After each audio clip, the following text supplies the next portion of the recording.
Kafaratul yamin awi dihar au ghairoha. Wa saumu fil haji wal umroh badalan andab fil fidyah. Al istisqa ida amaro al hakim wal qadha. Jadi hukum puasa itu relatif ya, macam-macam. Yang pertama adalah puasa wajib. Yang pertama adalah Ramadan, puasa nadar, puasa kafarot, kafarot yamin karena melanggar sumpah, atau kafarot dihar ketika melakukan dihar. Kemudian puasa ketika haji dan umroh sebagai ganti daripada fidyah yang berupa menyembelih hewan karena dia nggak mampu ya.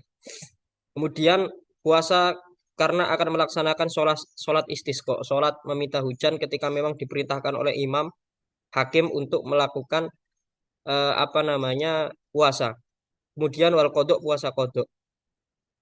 Kemudian anadbu wa salah satu aksam. Kemudian puasa yang kedua adalah puasa sunnah. Ini puasa sunnah ada tiga macam. Yang pertama adalah ma yatakarraru bitakarruri sinin kasaumi yaumi arafah wa tasu'a wa asyura wa situn min sawal wa ghairu dalik. Yang pertama adalah puasa sunnah yang mana kesunahannya ini berlangsung setiap tahun ya. Setiap tahun. Yang pertama adalah puasa Arafah. Artinya setiap tahun itu ada. Kedua puasa Tasu'ah, puasa Asyura, terus 6 hari setelah satu Syawal, setelah hari raya, kemudian yang lain-lain.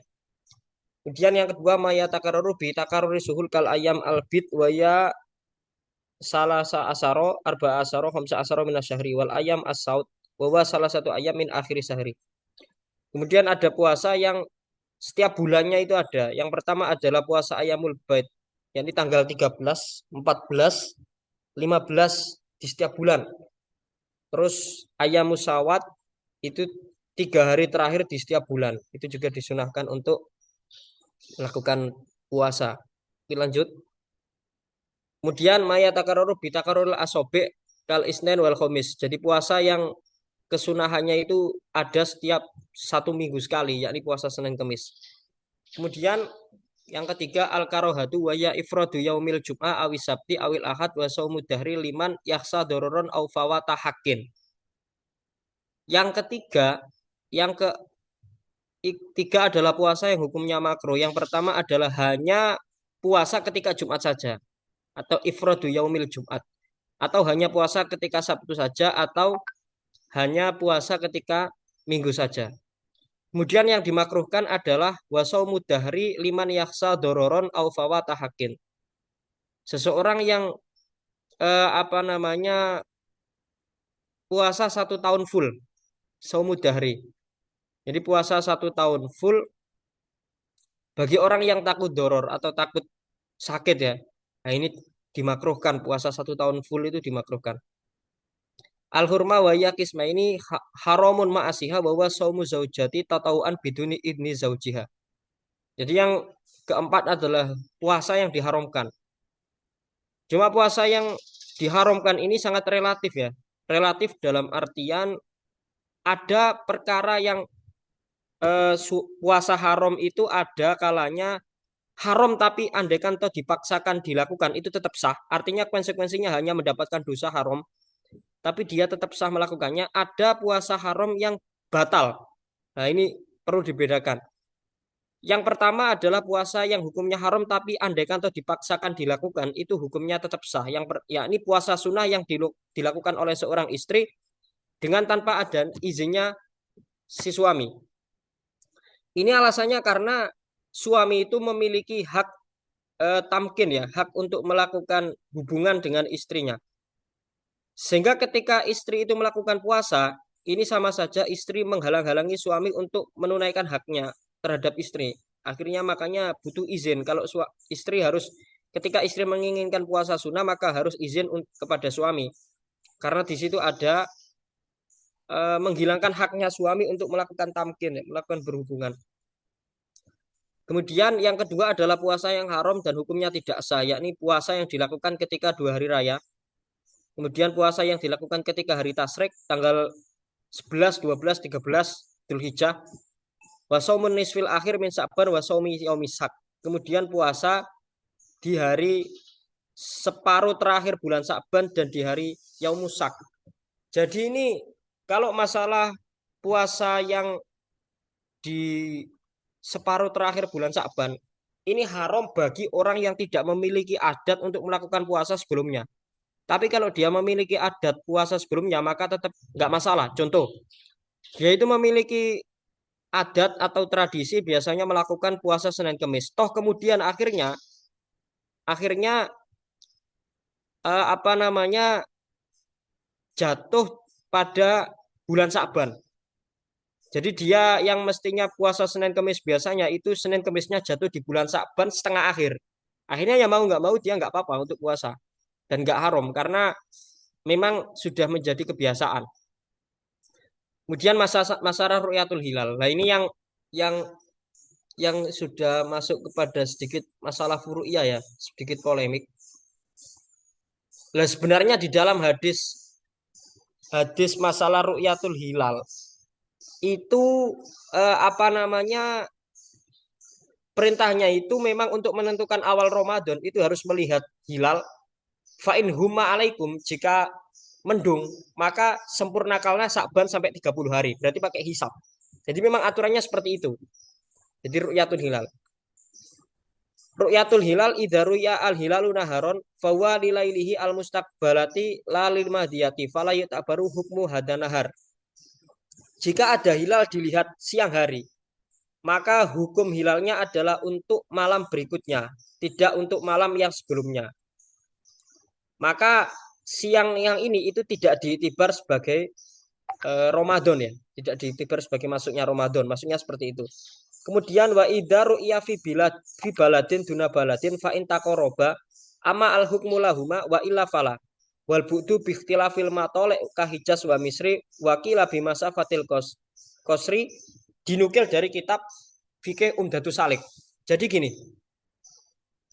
Jadi ketika ada suatu hilal itu dilihat di suatu daerah dan tidak terlihat di daerah yang lain, tapi dua daerah itu berdekatan, maka ama al hukmu lahuma, maka eh, hukum masuknya awal Ramadan itu diberlakukan untuk negara yang saling berdekatan ini, meskipun toh hilalnya hanya terlihat di salah satu. Lapala, jika tidak wa ilafala, jika tidak dekat, dua negara ini tidak dekat, maka ketika hilal dua daerah ini tidak dekat, maka ketika hilal terlihat di salah satu daerah, maka tidak terlihat di daerah, maka tidak terlihat di daerah lain, maka di daerah lain itu belum bisa menetapkan satu bulan Ramadan.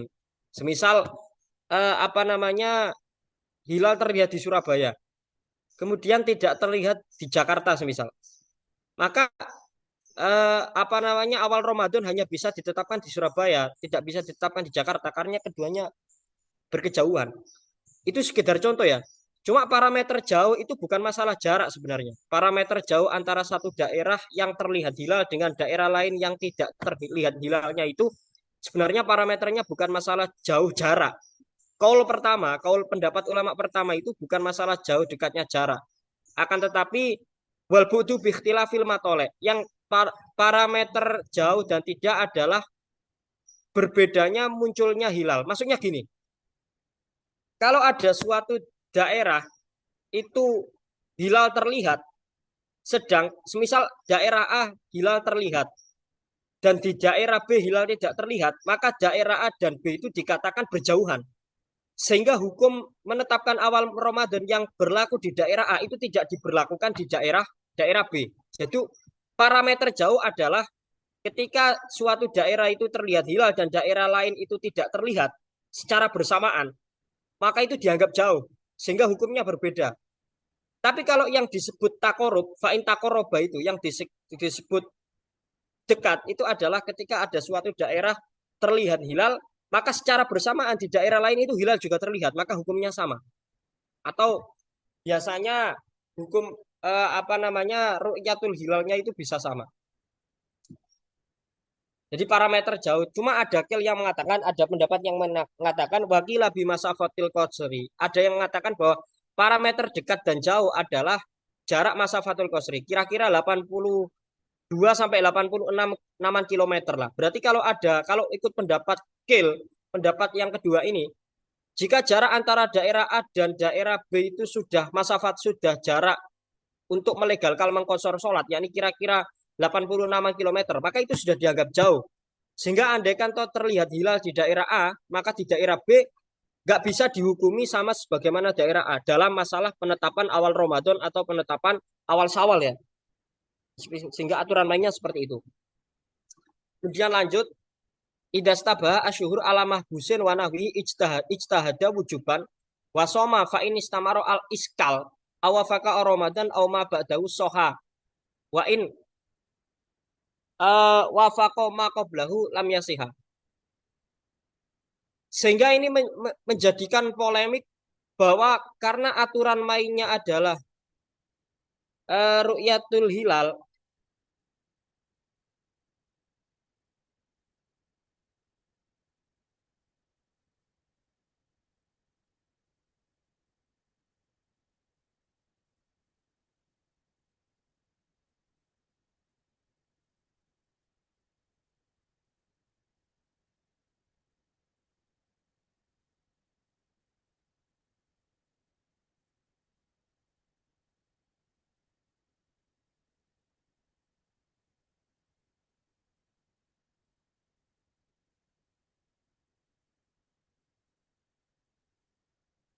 Bentar ya.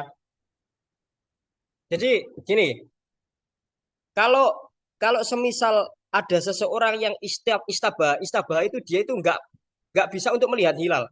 Contohnya di situ kan mahbus, ada orang yang di penjara. Saya itu gambarkan mahbus itu bukan kayak penjara zaman sekarang ya. Mahbus itu kalau orang penjara zaman sekarang itu masih mudah untuk mendapatkan informasi akan masuknya awal Ramadan di apa namanya dikabari oleh si sipir penjaga. Itu nggak masuk akal kalau pakai parameter orang yang di penjara sekarang. Contohnya itu orang yang tertawan sama musuhnya. Semisal di dalam ruangan dan dia nggak tahu awal Ramadan. Maka yang harus ia lakukan adalah melakukan ijtihad. Ijtihad itu dia mencari tanda-tanda bagaimana agar dia bisa menyangka bahwa awal Ramadan sudah masuk. Ini sifatnya itu dugaan. Sehingga ada kemungkinan salah. Makanya itu diteruskan fa ini istamaro al iskal awafaqa Ramadan au ma ba'dahu soha wa in wafaqa ma qablahu lam yasiha. Sehingga kalau semisal dia itu ijtihad terus puasa, setelah ijtihad dia berasumsi bahwa puasa sudah masuk, akhirnya dia puasa, tapi dia masih istimrorul iskal, istimrorul iskal belum tahu faktanya itu sudah masuk Ramadan atau tidak itu belum tahu. Atau ternyata sudah masuk Ramadan, atau ternyata dia kelewatan. Jadi satu Ramadan itu sudah kemarin, dia nganggapnya satu Ramadan sekarang karena ijtihad yang nggak bisa pas, maka puasanya tetap sah. Maka puasanya tetap sah. Tapi kalau wa in wafaqo maqoblahu lam yasiha, tapi kalau ternyata dia ijtihad dan menganggap bahwa hari ini adalah awal Ramadan, ternyata dia tahu bahwa faktanya hari ini belum masuk awal Ramadan, sudah tahu faktanya, maka puasanya nggak sah karena ada kaidah bahwa don bayinul khoto itu layuk tabar ya, suatu dugaan yang ternyata tidak sesuai fakta itu nggak dianggap, sehingga ini masuk akal. Jadi ini bukan hanya khusus untuk orang yang ditawan ya, tapi siapapun orang yang tidak memiliki sarana untuk mengetahui awal Ramadan dengan ru'yatul hilal atau terjadi istibah, dia bingung, maka dia harus ijtihad. Terus kemudian walau kola lailatas salasin min Ramadan inkana godan min Ramadan fa'ana, nah itu bisa dilanjutkan itu. So'imun wa ila fa muftirun fakana min Ramadan soha. Sehingga dia ketika ngomong bahwa andai kanto ini sudah masuk Ramadan maka saya puasa, jika tidak saya iftar maka puasanya sah. Tapi coba sebelumnya itu diulangi lagi halaman ya. Nah, jadi gini, jika dia ngomong bahwa andaikan dia ngomongnya itu saat malam 30 Ramadan. Berarti semisal besok puasa malamnya. Malam inilah besok puasa. Dia ngomong, kalau andaikan besok itu Ramadan, maka saya puasa, jika tidak maka saya batal. Maka kalau memang itu masih Ramadan, artinya belum hari raya ya, maka puasanya sah. Ya bisa bisa dilanjut. Bisa dilanjut. Kemudian bila fima lauqala lailatas salasina min Sa'ban idza kana min Ramadan fa ana shaimun wa ila famuftir la yasiha shaumuhu sawaun jazama biniyat aula li anal asla baka usakban hatta wa in kana min Ramadan hakikotan. Ini dikutip dari kitab Bughyatul Mustarsidin. Ya, ini kitab dari Yaman juga ya. Itu kitab isinya adalah beberapa fatwa. Di luar biasa memang kitab ini. Jadi gini, jadi ini amin harus teliti. Jadi ada perbedaan ya.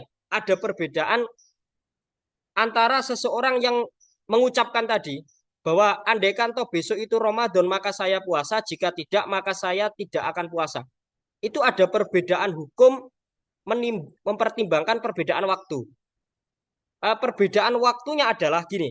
Kalau dia ngomong seperti itu saat malam 30 Ramadan dan ternyata besok itu masih Ramadan, ya kan? Ternyata besok itu masih Ramadan, maka puasanya sah. Maka puasanya sah. Besok dia puasa. Jadi dia itu melakukan niat dengan taklek. Niat tapi ditaklek, digantungkan. Nah, ini ada perbedaan dengan orang yang sudah mantap bahwa saya niat untuk puasa besok itu beda. Kalau yang di kasus yang dikutip dari kitab Bughyatul Mustarsidin, ini orang meniatkan puasa besok dengan taklek. Jika, nah ini beda. Nah itu nanti bisa sah ketika menggantungkan niat itu terjadi di malam 30 Ramadan. Tapi kalau taklek itu terjadi di malam 30 Sa'ban, artinya dia niat, semisal di malam 30 Sa'ban dia niat, jika besok itu termasuk Ramadan, maka saya puasa, jika tidak maka saya batal. Maka puasanya tidak sah. Maka puasanya tidak sah meskipun toh dia benar-benar sudah masuk pada Ramadan di besok. Alasannya karena li'anal asla bako usakban. Karena secara hukum asal itu Sa'ban masih tetap. Jadi parameternya itu sebenarnya gini. Kalau di tanggal 30 Ramadan itu secara hukum asal itu ya masih Ramadan, belum Syawal. Sehingga andaikan toh dia melakukan apa namanya praktek niat yang digantungkan seperti itu, maka secara hukum asal ya masih Ramadan. Akhirnya kan bisa sah. Tapi kalau yang dalam praktek dia melafalkan menggantungkan niat seperti tadi itu. Jika Ramadan saya puasa, jika besok Ramadan saya puasa, jika besok tidak Ramadan saya tidak puasa, itu ada di tanggal 30 Sa'ban. Maka itu puasanya besok itu nggak bisa sah. Kenapa? Karena secara hukum asal itu apa namanya eh, ini masih bulan Sa'ban. Sehingga secara menetapi hukum asal di dalam fikih itu ada istilah al aslu ala bako umakana ala makana. Jadi hukum asal itu harus tetap dianggap tetap sampai ada dalil yang menunjukkan bahwa hukum asal telah berubah. Nah, di dalam kasus furuk yang dijelaskan di Bughyatul Mustarsidin, ini kasusnya memang dia nggak bisa yakin bahwa besok itu Ramadan. Kasusnya ijtihad. Sehingga masih asumtif, masih dia hanya berasumsi. Dan orang yang berasumsi terus menggantungkan niat, lah kasusnya seperti ini. Jadi untuk lebih detailnya nanti mungkin bisa ditanyakan ya. Saya lanjut dulu ya. Kemudian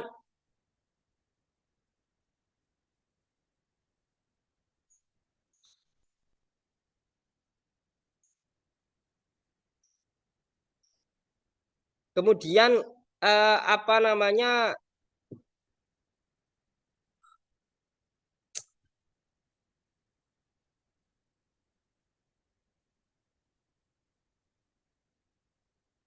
Yustarotu antakuna ini mulai mulai rumit ya. Makanya saya kemarin ngomong bahwa kehebatan kitab Risalatus Syam ini mengutip beberapa furu'iyah yang penting sekali yang agak rumit dari kitab-kitab ulama salaf. Sebenarnya yang beliau lakukan Habib Ali Masyhur itu jamaah furu ya, mengumpulkan furu ini luar luar biasa sekali ya. Istaratu antakuna ar-ru'ya ba'dal huruf fala asaro li ru'yatihi naharon. Nah, ru'yatul hilal itu harus dilakukan setelah maghrib. Itu jelas nggak boleh melakukan ru'yatul hilal di siang hari. Falau ru'yal yauma salasina min Sa'ban fala numsiku. Sehingga ketika kita melihat hilal di siang hari tanggal 30 Sa'ban, maka tidak bisa di apa anggap. Walau ru'ya yauma salasina min Ramadan lanuftiru wala sabata biru yati manamihi. Kemudian Ramadan tidak bisa tetap dengan mimpi.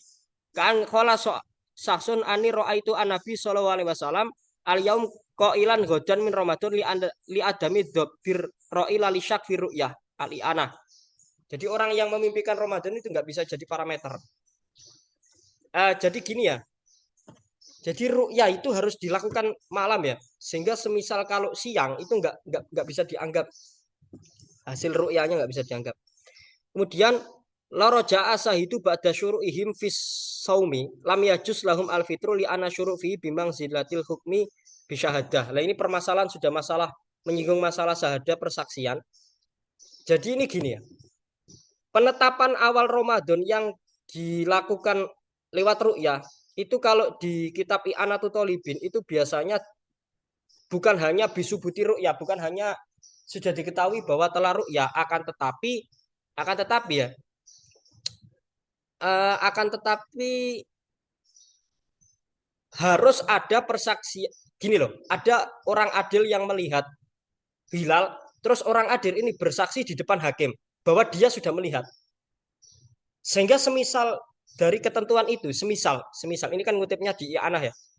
Semisal ada orang yang sudah bersaksi bahwa sudah masuk awal Ramadan, orang adil ini bersaksi, terus kita puasa mengikuti persaksian dia, tiba-tiba dia merujuk itu dia apa namanya menarik, nggak jadi, saya nggak jadi bersaksi gitu loh, rojaah ngerujuk, maka kita tidak boleh membatalkan puasa kita karena ketika kita sudah masuk sudah memasuki puasa itu diposisikan sudah hukum daripada persaksian ini sudah diberlakukan sehingga nggak bisa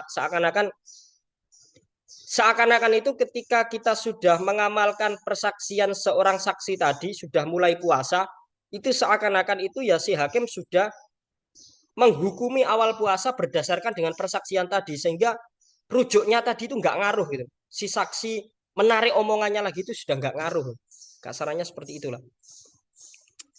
Kemudian lauro'ahu sikotun walam yashhad ingdal hakim awalam yakun bil balad hakimun au kana laha hakimun walam yakbalhu lazima saumur ra'i waman ahbaruhu wa taqada sidqahu ayasuma fa indona sidqahu walam ya'taqidu jazal lahu asaumu walam yalzamhu. Sehingga di dalam kitab Ithafu Ahlil Islam ini dijelaskan kalau ada orang sikoh itu bahasa lain dari orang adil ya. Kalau ada orang apa namanya adil yang melihat hilal tapi dia tidak bersaksi di depan hakim. Hakim ini kalau dulu itu qadhi ya, orang yang berhak memberikan putusan hukum-hukum Islam ya. Kalau sekarang itu saya bisa kasih gambaran itu ya menteri agama lah. Kasarannya menteri agama. Kalau dikontekskan zaman sekarang karena status jabatan qadhi itu biasanya ada di negara Islam sedangkan Indonesia kan negara demokrasi nasional sehingga sulit untuk mensinkronkan itu sulit.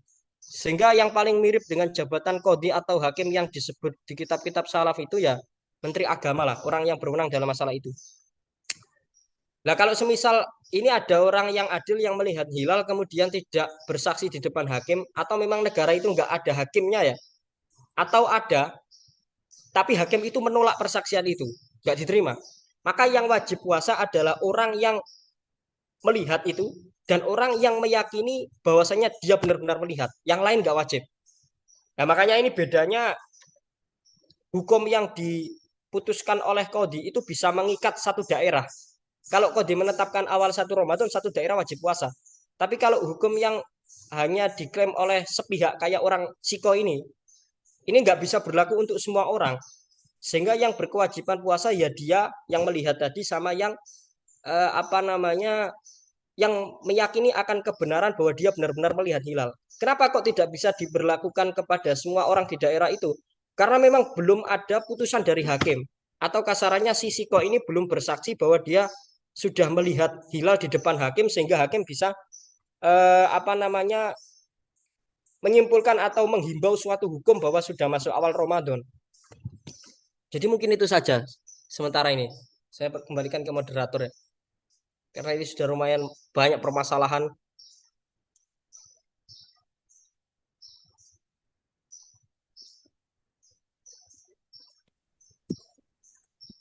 Oke, mungkin dari sini bisa kata yang ditanyakan.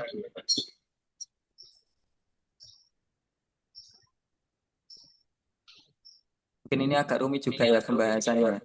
Iya, makanya kitab ini kecil-kecil rumit, makanya saya kan ngomong. Ya, monggo Ya, jika monggo. ada yang ditanyakan.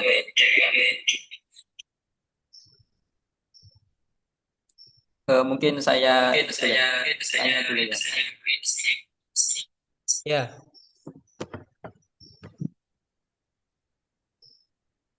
Agak gemas di situ.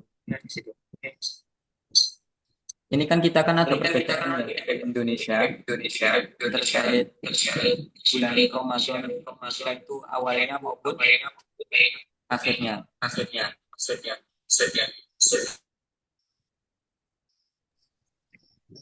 Halo, halo, masih gemas atau enggak? enggak. Oke, agak dekat mungkin. Nah, kita kan ada perbedaannya. Ada yang itu, ada yang ikut pemerintah dan juga ada yang ikut KHGT itu loh. Yang Ya, organisasi Muhammadiyah itu kan mengikuti KHGT. Nah, mungkin itu bisa dijelaskan gimana, apakah itu kita boleh mengikuti KHGT juga. Kita soalnya mungkin nggak paham ya KHGT yang diikuti oleh Muhammadiyah itu konsepnya itu gimana? nah Apakah itu sama yang paling aja ya. dengan yang Mm-mm. apakah sama aja dengan yang kita ikuti pemerintah NU ataupun yang lainnya? Apakah ada perbedaan spesifik gitu loh antara kedua metode ini? Apakah jangan-jangan itu keduanya sama-sama menggunakan metode Ruyatul Hilal kemudian hisab, sedangkan kita aja yang nggak tahu gitu loh. Soalnya di beberapa sosial media itu masih ada perdebatan-perdebatan terkait itu. Jadi mungkin bisa dijelaskan terkait kedua metode itu. Yang pertama saya tidak akan komentari masalah Muhammadiyah ya, karena saya nggak tahu regulasi dan sebenarnya apa yang mereka inginkan itu saya nggak tahu. Karena memang al hukmu qabla tasawwur ansa itu kan nggak boleh. Kita nggak boleh. Ya. Cuma saya akan memberikan pandangan tentang apa ya, rule of the game ya, cara main Ru'yatul Hilal itu versi di madhab Syafi'i ya. Itu memang apa namanya, yang pertama itu ya bika mali Sakban. Ketika bulan Sakban sudah sempurna 30 hari, itu jelas besoknya itu pasti Ramadan.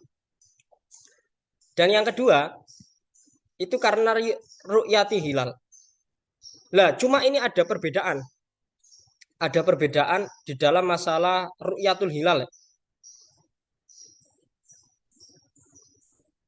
Ru'yatul hilal, kalau bika mali Sakban, ketika bulan Sakban itu sudah sempurna 30 hari, itu sifat puasanya mengikat untuk semua orang.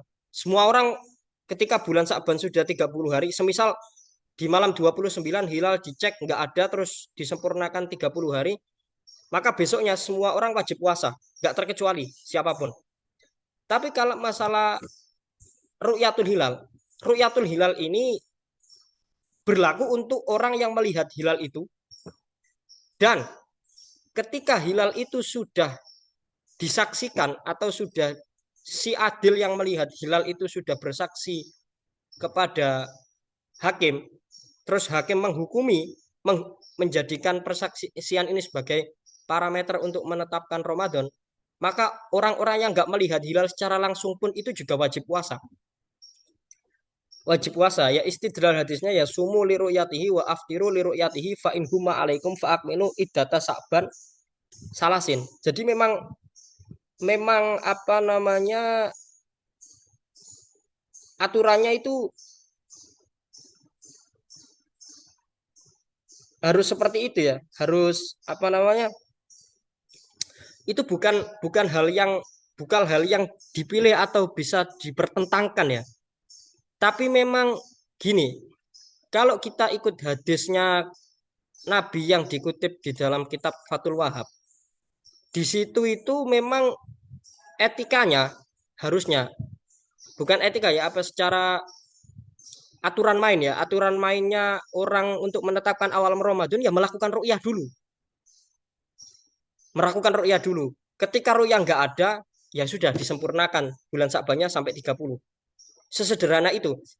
Lah, bu, bulan ini kan bisa nggak kelihatan karena mendung kan. Jadi ketika kelihatan tidak diteropong, tidak lihat lewat teleskop ya nggak bisa kelihatan mendung ya sudah disempurnakan. Lah cuma untuk memperlakukan, nah ini yang menjadi polemik bagi saya ya. Jadi eksistensi keberlakuan hukum penetapan awal Ramadan bagi apa namanya semua orang itu kalau di kitab-kitab salaf itu ketika ada himbauan dari kodi. Sehingga semisal ada seseorang adil yang melihat hilal, kemudian dia tidak konfirmasi ke kodi, tidak bersaksi ke kodi, terus kodi tidak memberikan himbauan ke masyarakat, maka kewajiban puasanya itu nggak mengikat ke semua orang, tapi hanya kepada orang-orang yang eh, hanya kepada si si adil yang melihat ini. Tapi kalau apa namanya tadi dihimbaukan oleh si kodi, maka menyeluruh wajib. Lah yang menjadi masalah, apakah kodi versi ulama salaf ini adalah sama dengan Menteri Agama secara otoritas. Sehingga kalau kalau gini, kalau kodi ini secara otoritas itu sama dengan Kementerian Agama di zaman ini, maka yang harus dilakukan oleh warga Muslim Indonesia ya wajib ikut pemerintah. Nah ini yang saya nggak bisa menjawab karena menurut saya ada beberapa perbedaan mendasar antara kodi versi ulama salaf dengan Menteri Agama. Yang menurut saya ini nggak bisa langsung dikiaskan bahwa mereka itu sama, nggak bisa. Sehingga nggak bisa kita langsung menyimpulkan bahwa Muhammadiyah itu salah, nggak bisa.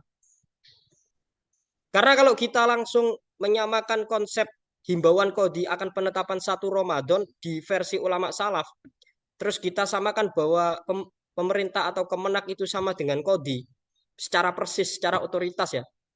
Berarti yang dilakukan Muhammadiyah itu salah karena mukhalafatul kodi itu kan nggak boleh. Nah ini yang belum bisa saya jawab. Tapi kalau masalah aturan mainnya ya memang etika apa ya aturan main untuk menetapkan awal puasa itu nggak bisa langsung ke hisab. Kalau madhab syafi'i nggak bisa langsung ke hisab. Artinya untuk menetapkan awal Ramadan itu nggak bisa langsung, ya sudah kita sempurnakan Sa'ban 30 hari, besoknya kita puasa nggak bisa. Di malam 30 itu harus ada upaya, atau ketika tanggal 29 Sa'ban, itu harus ada upaya untuk ru'yatul hilal dulu. Nah ini yang perlu digarisbawahi. Itu kalau aturan di dalam madhab syafi'i ya, terutama madhabnya beliau mu'alif kitab ya. Jadi mungkin itu.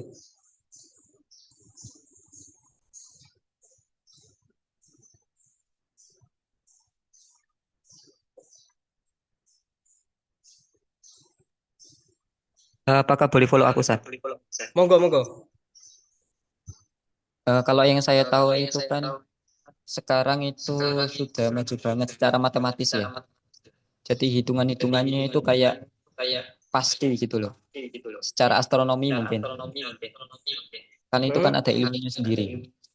Misal kita itu nggak perlu ru'yatul hilal, iya. tapi kita menggunakan perhitungan-perhitungan itu gimana? Soalnya kan memang itu kan sudah bisa ditentukan sejak awal untuk awal bulan itu kapan, untuk akhir bulan itu kapan. Dengan Iya, iya. perhitungan-perhitungan matematis astronomis. Artinya ini kan sudah karena konteks bahwa gini kan, maksudnya kitab salaf dulu kan tidak gini loh. Ini yang sering saya debat dengan beberapa dosen yang agak berpikir liberal ya, berpikir out of the box, bahwa tekstualitas dalil itu semua bisa dirasionalkan. Artinya gini, sebenarnya hadis perintah untuk apa namanya melakukan rukyah itu sebenarnya perintahnya itu harus rukyah atau melakukan suatu tindakan yang secara esensial itu bisa menetapkan awal bulan. Nah, ini dua hal yang berbeda. Kalau yang sampean apa namanya tadi utarakan itu adalah bahwa secara esensial hadis ru'yatul hilal itu adalah untuk bukan untuk melakukan ru'yah secara tindakan, tapi yang penting ada tindakan yang bisa menetapkan awal bulan kan gitu kan. Sehingga posisi ru'yah itu bisa digantikan dengan apapun di zaman modern. Cuma kalau yang saya lihat secara perkembangan, yang ada di NU sendiri itu lebih mengutamakan kepada tekstual hadis atau kalau di dalam usul fikihnya itu cara pola pikirnya itu mantuk menggunakan teks hadis. Jadi mau nggak mau tetap pakai ru'yah. Itu kalau kalau parameter apa namanya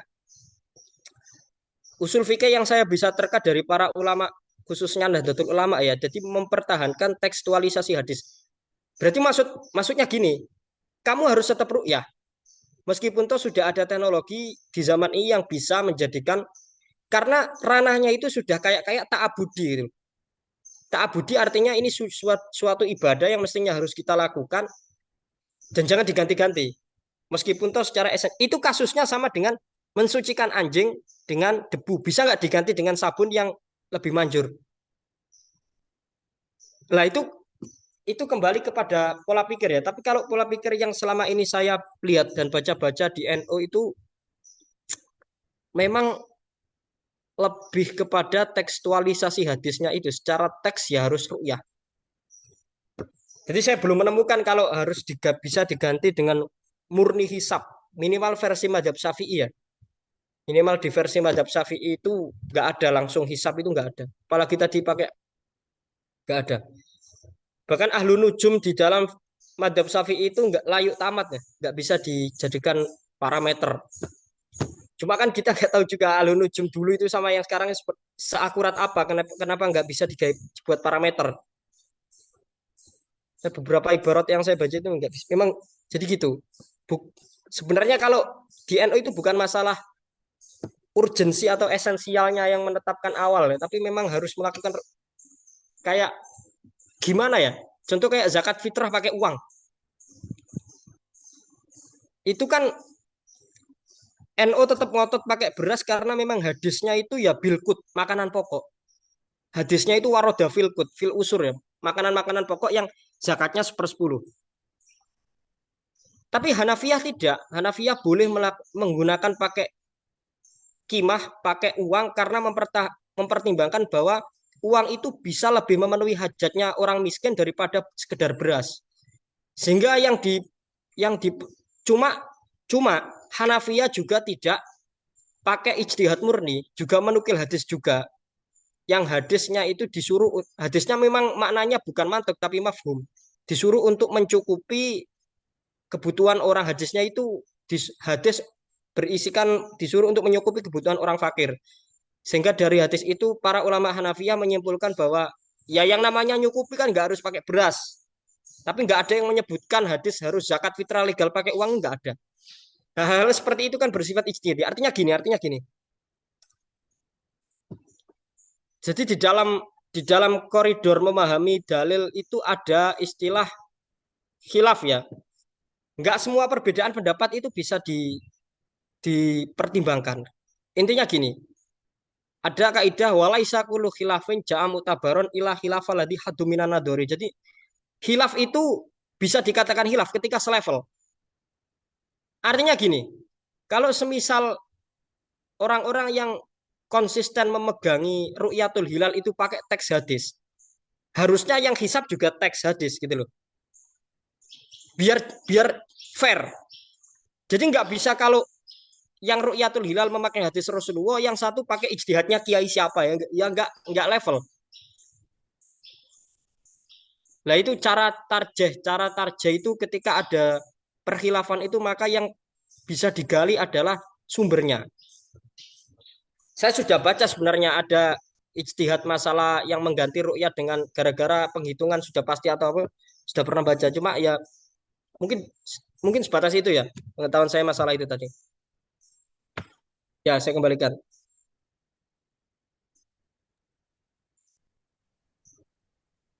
Oke, ini memang polemik. Jadi agak susah untuk diselesaikan itu gimana. Iya, Ya.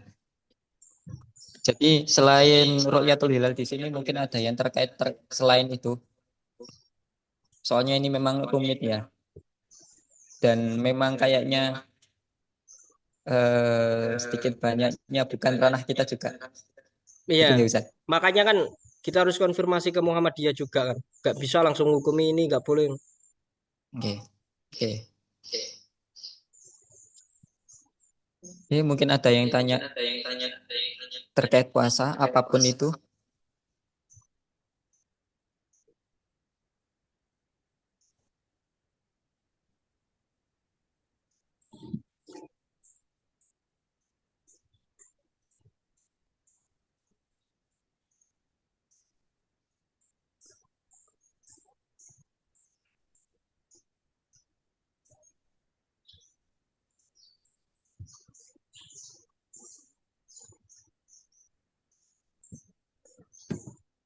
Ini ada lagi. Nggak ada yang tanya gara-gara rumit mungkin Ustaz. Ya yang enteng-enteng nggak apa-apa. Yang mudah-mudah nggak apa-apa.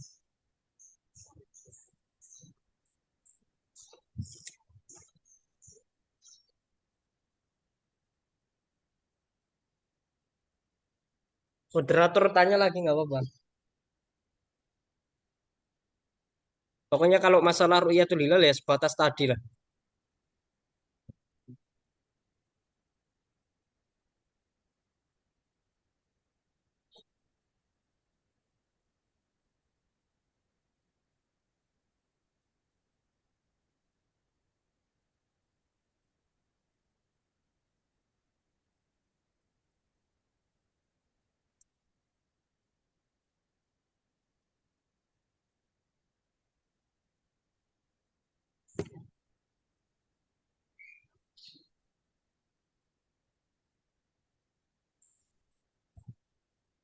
Yuk, mungkin ada yang tanya lagi. Kalau emang nggak ada yang tanya, gimana Ustaz? Dilanjut atau Ya terserah.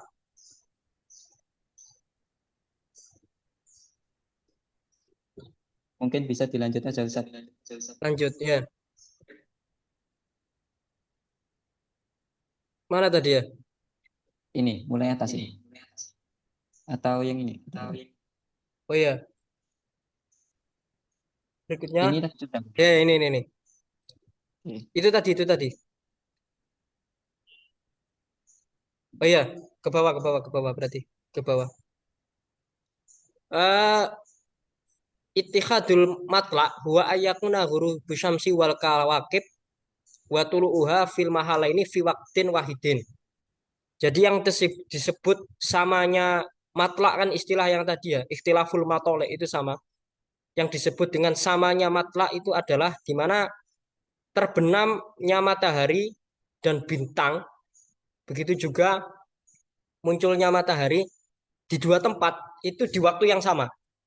Berarti semisal ada dua tempat yang semisal maghribnya Surabaya itu sama dengan Gresik jam 6 atau tenggelamnya matahari di Surabaya sama Gresik sama-sama jam 6. Berarti Surabaya dan Gresik itu disebut Itihadul Matolek atau dua daerah yang sama dalam segi hukum.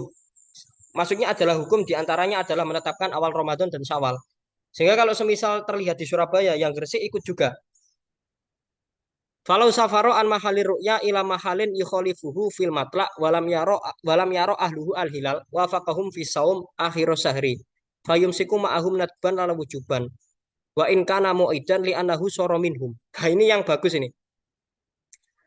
Sehingga kalau semisal toh ada seseorang yang melakukan safar, jadi daerahnya dia itu sudah masuk Ramadan. Terus dia melakukan perjalanan ke daerah lain, ternyata di daerah lain belum masuk Ramadan. Otomatis kan jarak puasanya jarak 1 hari kan ya. Maka nanti dia wajib untuk apa namanya tidak makan dan minum di hari akhir puasa yang dilakukan oleh masyarakat setempat. Maksudnya gini, kalau semisal dia sudah puasa di tanggal 30 Syakban, terus dia melakukan safar sudah puasa di tanggal gimana ya gambarannya? Semisal dia sudah puasa hari Rabu, terus dia melakukan safar kepada daerah yang memulai Ramadannya baru Kamis, ya kan? Maka harusnya seseorang ini yang memulai puasanya hari Rabu kan hari raya duluan kan dia. Harusnya dia hari raya duluan, tapi berhubung karena dia masuk di daerah yang puasanya telat, maka dia harus menunda hari rayanya. Cuma sunnah dia untuk mengikut Sunnah untuk imsak. Imsak ini hanya sebatas apa ya? Tidak melakukan makan minum tapi bukan puasa sebenarnya dia. Di hari akhir atau istilahnya dia kayak kayak puasa 31 hari gitu loh. Yang satu hari terakhir itu menyesuaikan orang di daerah itu yang hari rayanya telat karena dia memang li'annahu soro minhum karena seakan-akan dia sama dengan orang yang di daerah tadi. Wa kadza lawasola imun lima halin alhu mu'iduna fayuftiru bihim wa qadha yauman insoma samaniatan wa isrina malam yarji minhu qoblatana mulihi muftiron walayah tasud dari kepisau balau sholat. Begitu juga sebaliknya. Kalau semisal ada seseorang yang datang di suatu daerah, ternyata dia itu puasa, dia masih puasa, datang di suatu daerah, ternyata daerah itu orangnya itu sudah pada hari raya, kan berarti sudah nggak puasa kan? Maka dia mau langsung membatalkan dan wajib mengkodoi satu hari kalau memang puasanya baru dapat 28. Karena minimal puasanya 29. Malam yarji minhu qoblatan awulihi muftiron. Kalau memang dia belum membatalkan. Jadi intinya gitu. Walayah tasu dalika bisaumi balau sholat al maghrib bimahalin fasafaro lima harin akhlom lah tahruk minhu wajabat i'adatuha. Kasus yang sama atau ini adalah kasus fikih yang mana kita disuruh untuk menyesuaikan tempat di mana kita safar ya. Tempat di mana kita bepergian. Ini sebenarnya tidak khusus di dalam kasus puasa. Dalam kasus sholat pun sama. Sehingga kalau semisal ada seseorang yang sholat maghrib di suatu daerah kemudian melakukan pepergian di daerah lain, toh ternyata di daerah itu baru masuk waktu maghrib atau belum masuk waktu maghrib, maka dia wajib untuk mengulangi maghribnya. Wa kharaja bi akhir sahri malaun takola ilaihim min mahalin ro'auhu fihi ila mahalin lan yarahu fala yuftiru ma'ahum kama fitukhfah Busrul Karim. Berbeda kalau masalah akhir sahri ya. Tadi kan di situ kan ada walam yuro ahluhu alilal wafaqahum fi saum akhir sahri. Ini dikecualikan. Jadi kasusnya itu tidak di akhir bulan ya. Tidak di akhir bulan. Ini ada orang yang apa namanya berpindah dari daerah yang melihat hilal kepada daerah yang hilal tidak dilihat. Maka dia tidak harus membatalkan puasa. Artinya nggak harus mencocoki. Nggak harus mencocoki. Jadi kalau yang pertama tadi kan an mahalir ru'yah ila mahalin yukhalifu fil matra walam yur ahlu al hilal wa faqahum fi saumi akhiros sahri. Ya kan? Jadi safarnya itu dilakukan di akhiros sahri. Atau dia itu harus mencocoki di akhir sahri gitu loh. Sehingga yang wajib mencocoki itu bukan bukan kok safarnya di akhir sehari, tapi yang wajib untuk dia cocoki itu ya di akhir bulannya.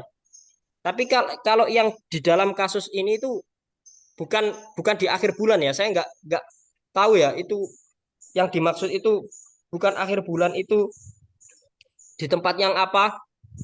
Maksudnya di tengah atau awal. Intinya ketika kita berpindah dari tempat yang sudah terlihat hilal, harusnya kan apa namanya kita itu sudah apa namanya kan di situ ilam mahalin lam yarohu fala yuftir itu kan maksudnya harusnya harusnya dia itu yuftir gitu loh harusnya dia itu yuftir tapi tidak ada kewajiban untuk mencocoki malawing takole wa kharaja bi akhir sehari malawing takola ilaihim min mahalin malawing takola ilaihim fi mahalin ro'auhu fihi ila mahalin lam yarohu fala yuftir ma'ahum. Enggak seseorang jika berpindah dari tempat yang mana sudah orang-orang di situ sudah melihat hilal kepada tempat yang tidak tidak apa namanya dilihatnya hilal, maka dia tidak boleh membatalkan puasa. Kemudian yaumusak huwa yaumusalas sinamin Sa'ban idza tahadda asanahu anahu min Ramadan walam yasbut. Yang disebut yaumusak adalah tanggal 30 Sa'ban ketika orang-orang itu sudah membicarakan bahwa ini sebenarnya sudah masuk Ramadan tapi belum tetap, artinya belum ada ketetapan dari hakim ya.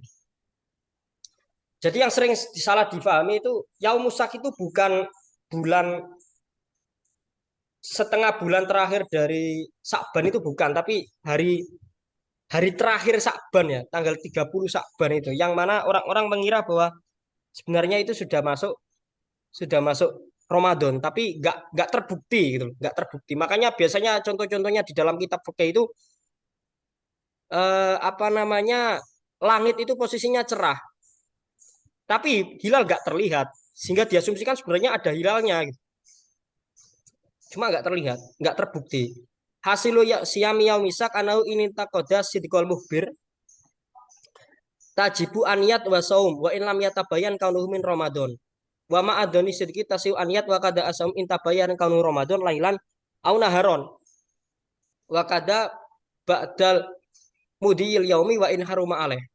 Sehingga kalau ada orang yang ngeyel, orang yang kekeh tetap melakukan puasa di yaumisak, terus dia yakin bahwa orang yang memberitahunya bahwa itu sudah masuk Ramadan, dia yakin akan kebenarannya, maka dia wajib niat, begitu juga wajib puasa, meskipun belum diketahui secara fakta apakah itu sudah masuk Ramadan atau belum.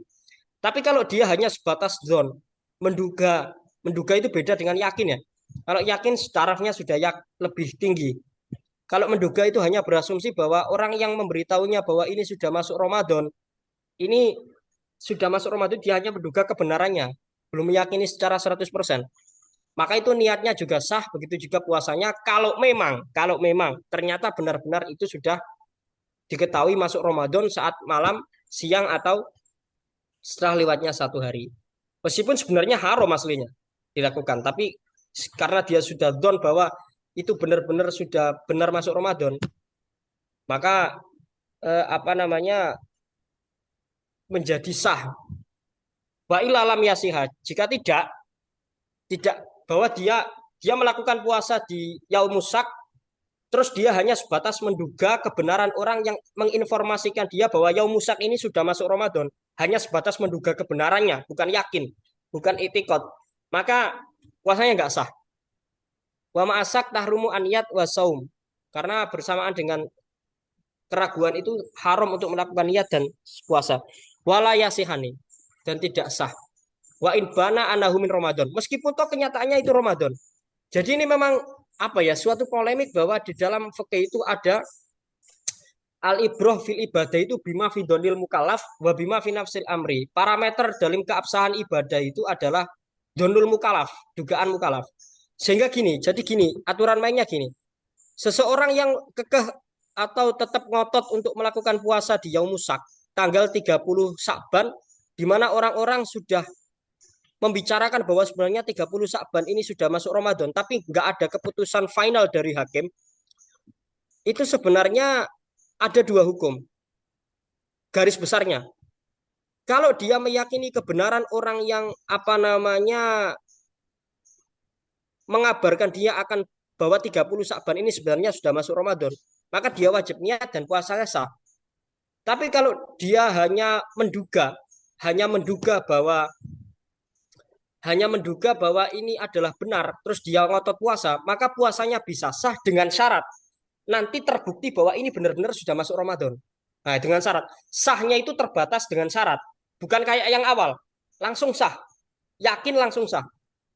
Sehingga kalau semisal dia puasa di hari 30, tanggal 30 atau Yaumusak hanya sebatas menduga kebenaran informannya dia, toh ternyata belum terbukti akhirnya nggak jelas, maka puasanya nggak sah.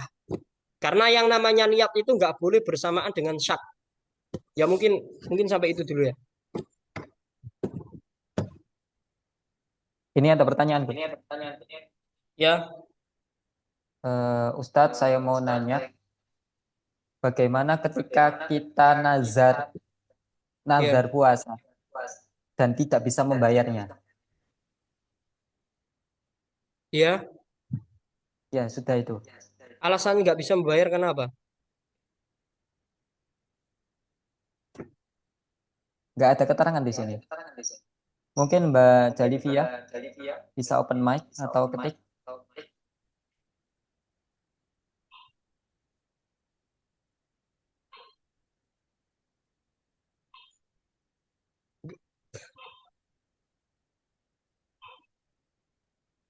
Alasannya karena lupa.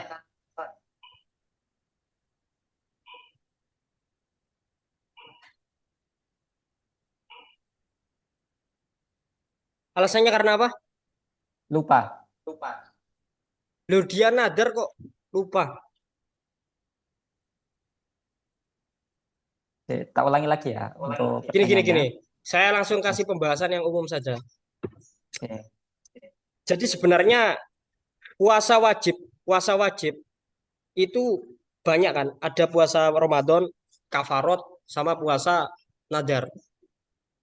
Lah itu kan ada kemungkinan kita itu sempat untuk mengkodoinya ketika ditinggalkan ya, tinggalkan. Terus ada sempat kita mengkodoinya, ada kemungkinan tidak.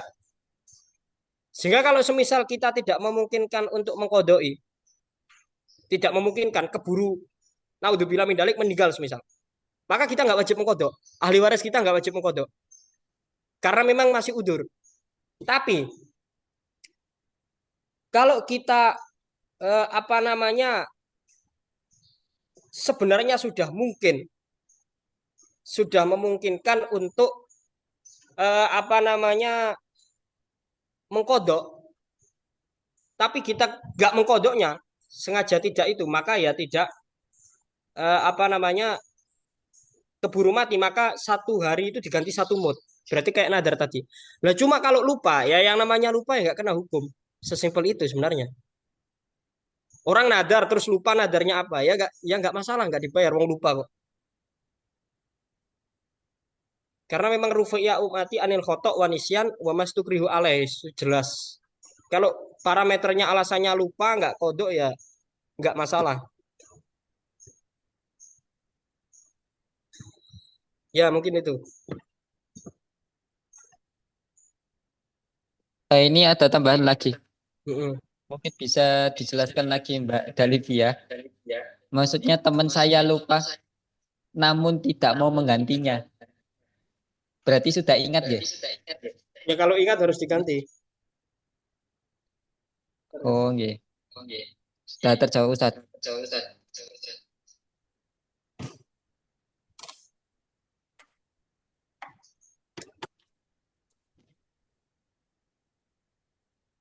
Pak Mbak Dalivia ini mau follow up pertanyaan?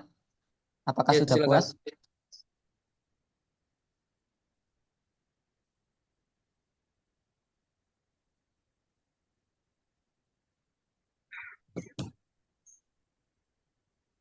Oh, Alhamdulillah sudah terjawab Ustaz. Oke. Nah, sekarang ini masuk pertanyaan kedua. Ya silakan. Gak apa-apa Mbak? Oke. Apa hukumnya tulang punggung keluarga yang tidak mampu berpuasa Ramadan karena pekerjaannya yang berat seperti Ya. kuli bangunan? Gini ya. Lalu bagaimana cara mengganti puasanya untuk para pekerja tersebut, terutama bagi yang sudah sering tidak berpuasa dan ingin mengganti, tetapi sudah lupa dengan berapa jumlah puasa yang sudah ditinggalkan. Bentar.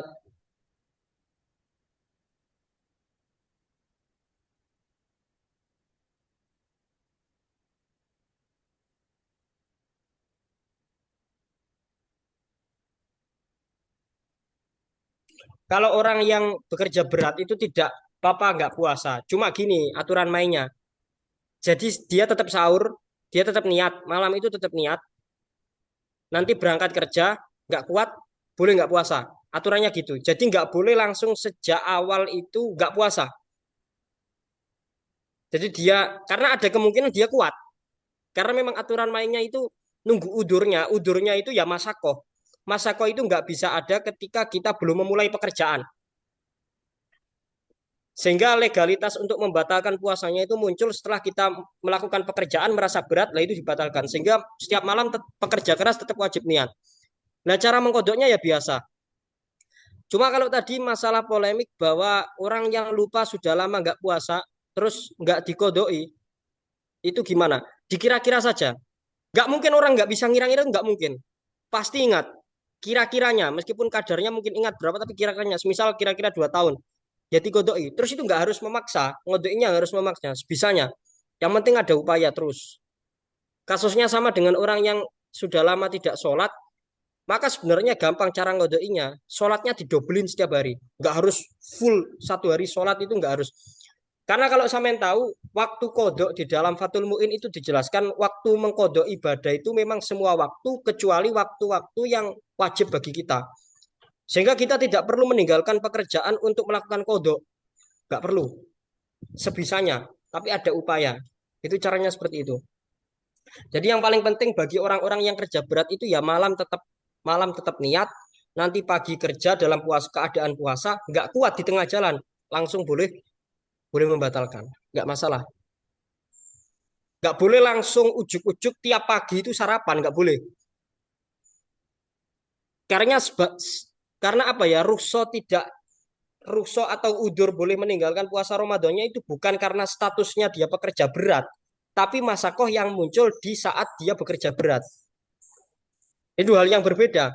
Karena parameternya Masako, maka Masako itu belum ada ketika dia pagi hari itu belum kerja, nggak ada. Masako itu akan ada ketika dia sudah mulai kerja, di tengah kerja dia kehausan atau lapar atau apalah. Lah itu baru boleh. Ya, mungkin itu.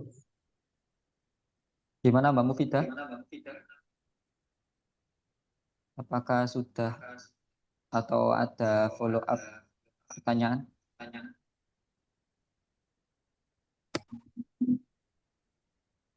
Oke, sudah Ustadz. Terima kasih. Ya, Ini pertanyaannya masuk cuma 2, jadi bisa diakhiri sekarang atau gimana? ya sudah nggak ada. Sudah nggak ada? Ya, Sudah terima juga. Oke, kita tutup ya Ustadz ya. ya, Oke, karena memang ini sudah selesai, tidak ada pertanyaan lagi dan juga sudah jam 5. mm, Untuk itu kami akhiri untuk kajian fikih sore hari ini. Jadi untuk kedepannya, biar nggak sama kayak hari ini, pertanyaan-pertanyaan terkait puasa bisa dikirim langsung di grup. Kami akan buka grupnya untuk pertanyaan-pertanyaan terkait puasa dan akan dijawab ketika pertemuan selanjutnya. Oke. ya. Yuk kita akhiri kajian fikih pada sore hari ini dengan bacaan hamdalah dan kafaratul Alhamdulillah. majelis bersama-sama. Alhamdulillahirobbilalamin. Alhamdulillahirobbilalamin. Subhanakallahumma wa Subhanakallahumma wa bihamdika asyhadu an la ilaha illa anta astaghfiruka wa atubu ilaik. Subhanaka rabbil izzati amma yasifun. Salamun alal mursalin walhamdulillahi rabbil alamin. Oke. Wassalamualaikum warahmatullahi wabarakatuh. Selamat bertemu di kajian sore hari besok.